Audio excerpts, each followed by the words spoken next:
Hello students, once again welcome you to my channel The Athenaeum.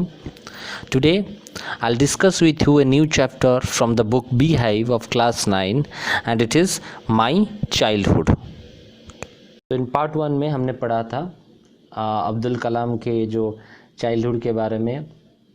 वो अपने कुछ पिताजी के अपने माताजी के बारे में कुछ बता रहे हैं और वो ये भी बता रहे हैं कि उनका जो पहला इनकम था, फर्स्ट वेज उन्होंने कैसे इनकम किया था और कुछ क्वालिटीज़ के बारे में भी बताते हैं। और ऑल्सो हमने ये भी देखा था कि वो अपने दोस्तों के बारे में बता रहे हैं कि उनके दोस्त कौन थे, ओके, और वो बड़े होके क्या क्या प्रोफेशन में चले गए। आज शुरू करेंगे 5th पैराग्राफ से। During the annual Sri Sitaraman Kalyan ceremony, our family used to arrange boats with a special platform for carrying idols of the Lord from the temple to the marriage site, situated in the middle of the pond called Ramatirtha, which was near for our house.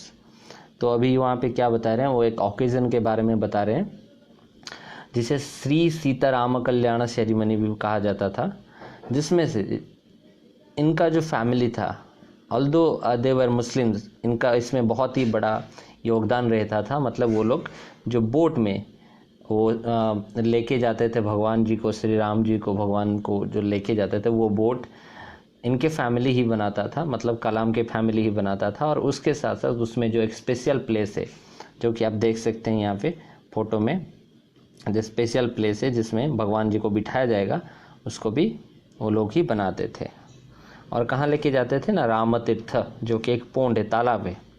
Events from the Ramayana and from the life of the prophet where the bedtime stories my mother and grandmother would tell the children in our family. तो और एक बात भी वो बता रहे हैं कि जब वो सोने जाते थे, जब जैसे कि हमारे जो ग्रैंड फादर्स या ग्रैंड मदर्स होते हैं, वो हमें स्टोरी कहानियाँ कहते हैं सोते समय। In the same way he was also told the stories of Ramayana and prophet Mohammad. Ramayana के बारे में भी और प्रोफेट मोहम्मद के बारे में भी उनको स्टोरी कहा जाता था। And who told the stories, his mother and grand mother. One day when I was in the 5th standard at the Rameswaram Elementary School, a new teacher came to our school. So now he is going to narrate an incident that happened to him. जब वो 5वीं कक्षा में पढ़ रहे थे, 5th standard में, तो उनके जो रामेश्वरम एलिमेंटरी स्कूल है वहाँ पे एक नए टीचर आए थे। A new teacher came to our class. I used to wear a cap which marked me as a Muslim. तो मैं एक कैप पहनता था सर पे, जिससे पता चलता था मार्क्ड एज ए मुस्लिम, मैं एक मुस्लिम हूँ। And I always sat in the front row next to Ramanand Shastri. और मैं कहाँ बैठता था ना, फ्रंट रो में, और रामानंद शास्त्री के साइड में मैं बैठता था। Who over the sacred thread, जो कि एक सैक्रेड थ्रेड पहनता था। सैक्रेड थ्रेड क्या है, जिसे हम हिंदी में जनेऊ कहते हैं, जो कि बेसिकली जो ब्राह्मण होते हैं वो लोग इसे पहनते हैं। Okay, the new teacher could not stomach a Hindu priest son sitting in a Muslim with a Muslim boy. तो ये जो बात थी कि मैं क्या पहनता था जिसे पता चलता था कि I was a Muslim, and he wore a sacred thread which marked him as a Brahmin. इससे उन्हें थोड़ा तकलीफ हुई, वो जो न्यू टीचर थे उनको ये बात हजम नहीं हुई। In accordance with our social ranking, so हमारे जो सामाजिक रैंकिंग है उसके हिसाब से उन्होंने, आज the new teacher saw it I was asked to go and sit on the back bench. तो मुझे बोला गया, मुझे फोर्स किया गया, मुझे ऑर्डर दिया गया कि तुम जाके पीछे बैठो। आई फेल्ट वेरी सैड, मुझे बहुत दुख महसूस हुआ। I felt very sad and so did Ramanand Shastri. So ऐसा नहीं कि सिर्फ मुझे ही दुख लगा था, the same thing happened to Ramanand Shastri. उसे भी उतना ही दुख महसूस हुआ था जितना मुझे, और ऐसा है कि उससे थोड़ा ज़्यादा भी हुआ था।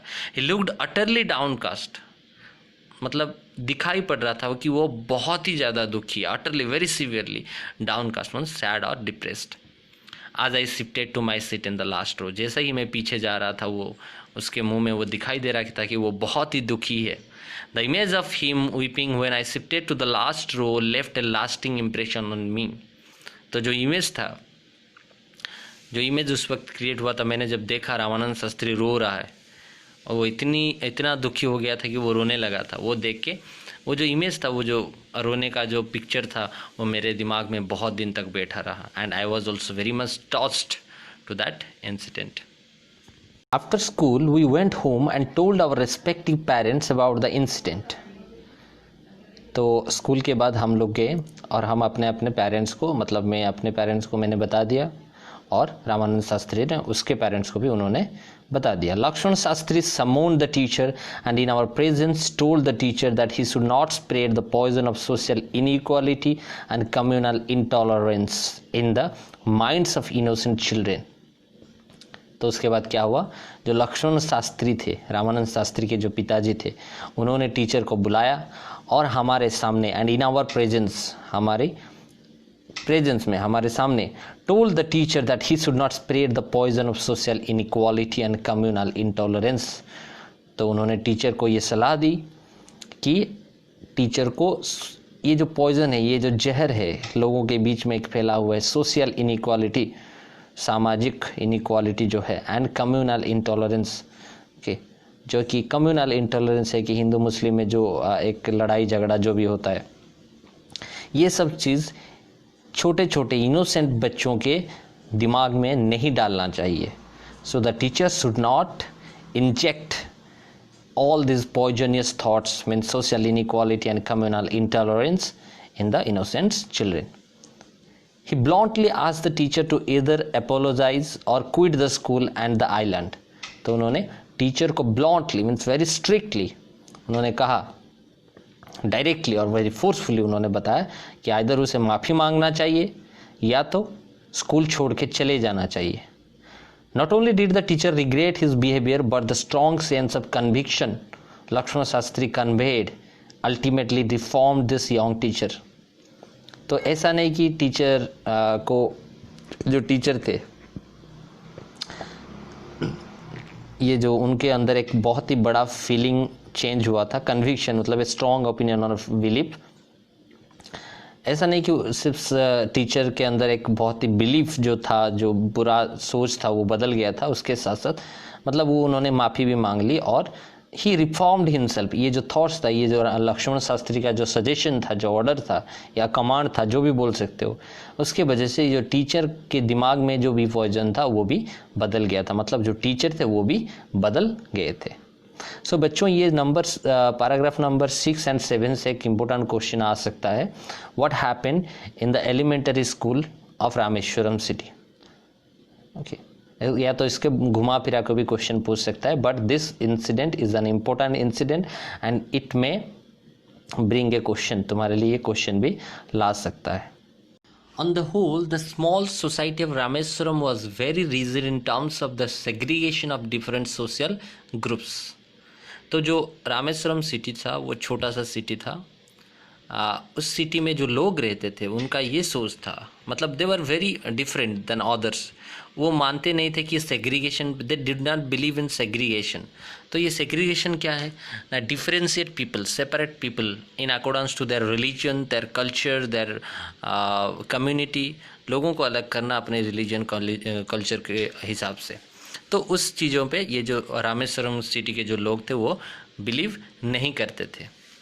However my science teacher Shiva Subramania Iyer, जो मेरे साइंस टीचर थे, दो वन ऑर्थोडॉक्स ब्राह्मण, वो भी एक बहुत ही ऑर्थोडॉक्स ब्राह्मण थे, मतलब वेरी प्रिंसिपल ब्राह्मण थे, with a very conservative vibe. और उनके एक बीबी थी जो वेरी कंजर्वेटिव थी, मीन्स वेरी ट्रेडिशनल थी, बहुत पुरानी सोच वाली। Was something of a rebel.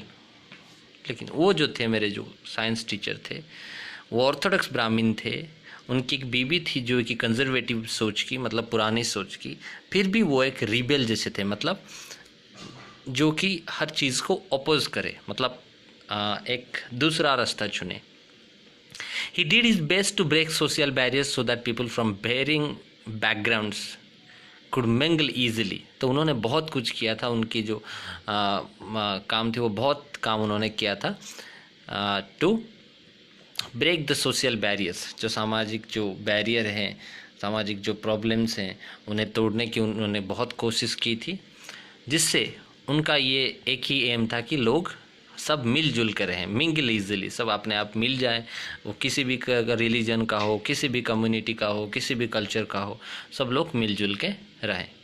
He used to spend hours with me and would say, Kalam, I want you to develop so that you are on par with the highly educated people of the big cities. तो वो मुझे हर बार कहते थे, मेरे साथ वो बहुत time बिताते थे, घंटों बिताते थे, और मुझे वो कहते थे कि कलाम, मैं चाहता हूँ तुम इतनी डेवलप करो कि जो बड़े बड़े सिटी होते हैं, बिग सिटीज़, वहाँ के जो हाईली एजुकेटेड पीपल होते हैं, बहुत ही नॉलेजेस पीपल होते हैं, उनके समान बन जाओ तुम। Okay. One day he invited me to his home for a meal. तो ये दूसरा इंसिडेंट है, पहला इंसिडेंट हमने पहले देखा था, अब ये दूसरा इंसिडेंट है। He invited me to his home for a meal. एक दिन उन्होंने मुझे बुलाया अपने घर खाने के लिए। His wife was horrified at the idea of a Muslim boy being invited to dine in her ritually pure kitchen. लेकिन ये बात जब उनकी बीबी को पता चली तो वो थोड़ा हैरान हो गई कि एक मुस्लिम बॉय आके उनके घर में, उनके प्योर किचन में, एक ब्राह्मण किचन में वो खाना खाएगा। ये सोच के वो बहुत मतलब हैरान हो गए थे, हॉरिफाइड हो चुके थे। She refuse to serve me in her kitchen. उन्होंने मना कर दिया कि मैं उसे सर्व नहीं करूँगा, मतलब कलाम को सर्व करने के लिए उनकी जो पत्नी थी, शिव सुब्रमण्यम आयर की जो पत्नी थी, उन्होंने मना कर दिया। Shiva Subramaniam Iyer was not perturbed. Shiva Subramaniam Iyer was not perturb. Perturb का मतलब क्या है? To cause, to be worried और अपसेट। लेकिन ये जो बात थी उन्हें ज़्यादा अपसेट नहीं किया, वो नॉर्मल थे। Not did he get angry with his wife but instead served me with his own hands and sat down beside me to eat his meal. तब जब उनकी पत्नी ने मना कर दिया कि नहीं, मैं इसे नहीं सर्व करूँगा, मैं उसे खाना नहीं, मतलब उसे नहीं परसूँगा, तो ये बात से वो ज़्यादा गुस्से भी नहीं हुए थे, ना वो ज़्यादा डिस्टर्ब थे, ना वो ज़्यादा अपसेट थे। रादर उन्होंने क्या किया, उन्होंने अपने हाथ से मुझे खाना दिया, मुझे सर्व किया और मेरे पास बैठ के खाने लगे। His wife watched us from behind the kitchen door. उनकी जो पत्नी थी वो मुझे और हम दोनों को देख रही थी किचन डोर से, पीछे से। I wonder whether she had observed any difference in the way I ate rice. और ये भी मैं थोड़ा हैरान हो रहा था सोच के कि वो मुझे देख रही थी कि मैं कैसे अलग तरीके से खा रहा हूँ राइस को। ड्रैंक वाटर और clean the floor after the meal. ये सब वो देख रही थी कि मैं कैसे खाना खा रहा हूँ और कैसे पानी पी रहा हूँ और कैसे जो लास्ट में खाने के बाद फ्लोर को मैं कैसे साफ कर रहा हूँ, ये सब वो देख रही थी। When I was leaving his house, Shiva Subramaniam Iyer invited me to join him for dinner again the next weekend. जब खाने के बाद मैं अपना घर वापस आ रहा था तो शिव सुब्रमण्यम आयर ने मुझे फिर से इनवाइट किया कि अगले हफ्ते फिर से आ जाना खाने के लिए डिनर में। Observing my hesitation he told me not to get upset.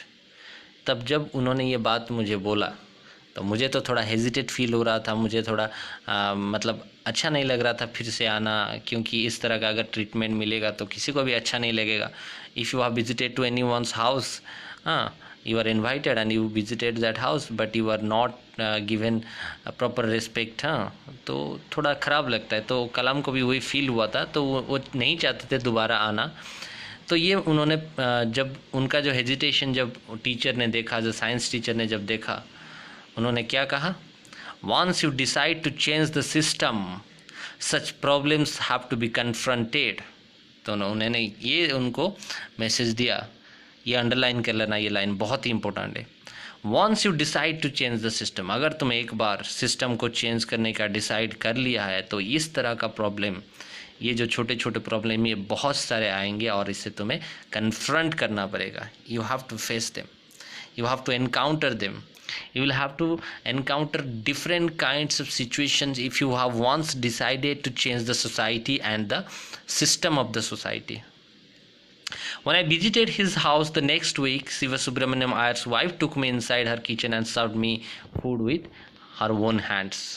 तो ये हुआ जलवा जब दोबारा अगले हफ्ते दोबारा मैं उनके घर में गया डिनर के लिए, तब उनकी जो बीवी थी, जो पहले मुझे खाना देने के लिए मना कर दी थी, अब वो खुद मुझे घर के अंदर ले गई और अपने हाथों से मुझे खाना परसा उन्होंने, और ही served bye her own hand. तो चेंजेस के लिए थोड़ा पेशेंस चाहिए, जैसे कि उन्होंने कहा, जैसे उनके टीचर ने भी कहा था कि अगर तुमने कुछ चेंज करने का कोशिश कर लिया है, सोच लिया है, तो तुम्हें इस तरह का बहुत सारे चीज़ें फेस करना पड़ेगा, तब जाके कुछ हो सकता है। Then the second world war was over and India's freedom was imminent. उसके बाद क्या हुआ, द सेकेंड वर्ल्ड वॉर ख़त्म हो गया और India's freedom was imminent. Imminent means happening very soon, बहुत ही जल्द इंडिया का जो फ्रीडम है वो उन इंडिया को मिलने वाला था। Indians will build their own India declared Gandhi ji. Gandhi ji ने डिक्लेयर किया, अभी भारतीय अपना खुद का भारत बनाएंगे, ब्रिटिश से वो अलग हो जाएंगे। The whole country was filled with an unprecedented optimism. पूरा देश ये बात सुन के एक सेलिब्रेट कर रहा था, एक मतलब खुशी से भर गया था। अनप्रेसिडेंटेड मतलब नॉट एक्सपीरियंस्ड, पहले कभी ऐसा एक्सपीरियंस ना हुआ। ऑप्टिमिज्म, ऑप्टिमिज्म क्या है, आशा, एक होप, एक आशा से, एक भरोसा से पूरा देश भर गया था। Unprecedented optimism. I asked my father for permission to leave Rameswaram and study at the district headquarters in Ramanathapuram. तो मैंने अपने पापा से, अपने पेरेंट्स से परमिशन मांगा रामेश्वरम छोड़ के जाके डिस्ट्रिक्ट हेडक्वार्टर में पढ़ने के लिए, जो कि रामनाथपुरम में था। Last paragraph. He told me as if thinking aloud. उन्होंने मुझे कहा जैसे कि वो सोच के, Abul, I know you have to go away to grow, does the seagull not fly across the sun alone and without a nest.